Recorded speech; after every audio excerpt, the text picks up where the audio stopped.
কথাতেই আছে না, সোনার বউ রেঁধে রেখেছে ইলিশ মাছের ঝোল। হ্যাঁ, আজকে ইলিশের কোনো ভাপা বা ইলিশের ঝাল এসব কিছু হচ্ছে না, আজকে হচ্ছে পাতি ইলিশের ঝোল।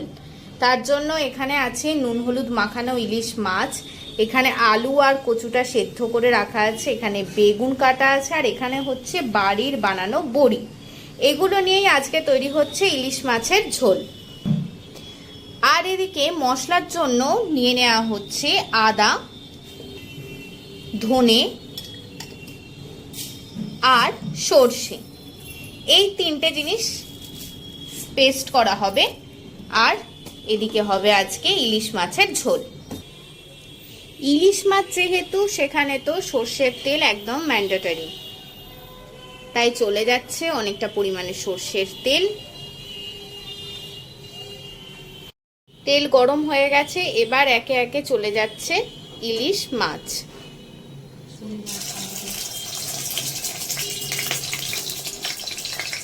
তোমরা চাইলে এই ইলিশ মাছগুলো রান্নাতে কাঁচাই দিতে পারো, না ভেজে।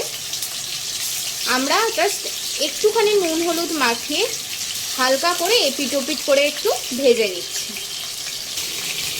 ব্যাস, একটু জাস্ট এপিট ওপিট ভাজা হয়ে গেছে, এবার মাছগুলোকে তুলে নেওয়া হচ্ছে। এবার এই তেলেই চলে যাচ্ছে বড়ি। বাড়ির বানানো বড়ির কিন্তু একটা আলাদাই টেস্ট। একটু ভেজে তুলে নেওয়া হচ্ছে। এবার যাচ্ছে বেগুন, বেগুনগুলো একে একে ভেজে তুলে নেওয়া হবে। বেগুনের মধ্যে একটুখানি হলুদ আর একটুখানি নুন চলে যাচ্ছে।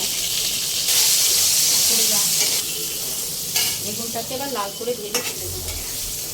হ্যাঁ, বেগুনটাকে এবার লাল করে ভেজে তুলে নেওয়া হবে। একে একে এবার বেগুনগুলো তুলে নেওয়া হচ্ছে।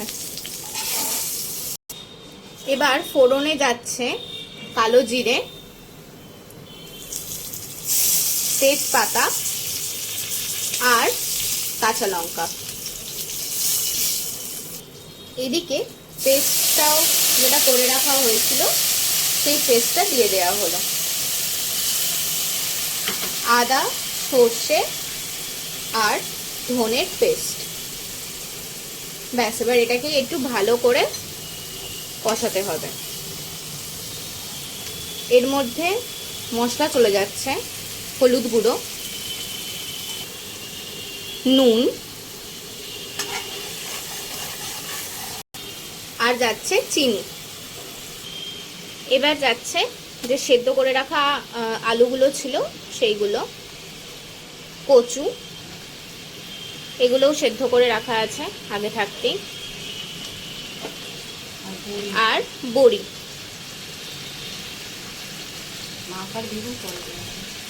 মাছ আর বেগুন একটু পরে দেওয়া হবে। এবার এর মধ্যে একটুখানি জল দিয়ে দিচ্ছে, যাতে বড়িগুলো একটু সেদ্ধ হয়ে যাবে। তারপর মাছ আর বেগুন দিয়ে দিতে হবে, তাহলে কিন্তু রান্না কমপ্লিট হয়ে যাবে। আর একটু ঢাকা দিয়ে দিচ্ছে যাতে এগুলো সেদ্ধ হয়ে যাবে।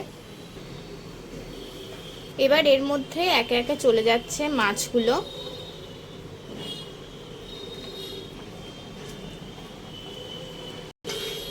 আর যাচ্ছে বেগুনগুলো।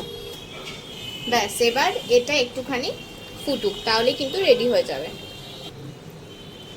এই যে ইলিশের ঝোল একদম রেডি হয়ে গেছে।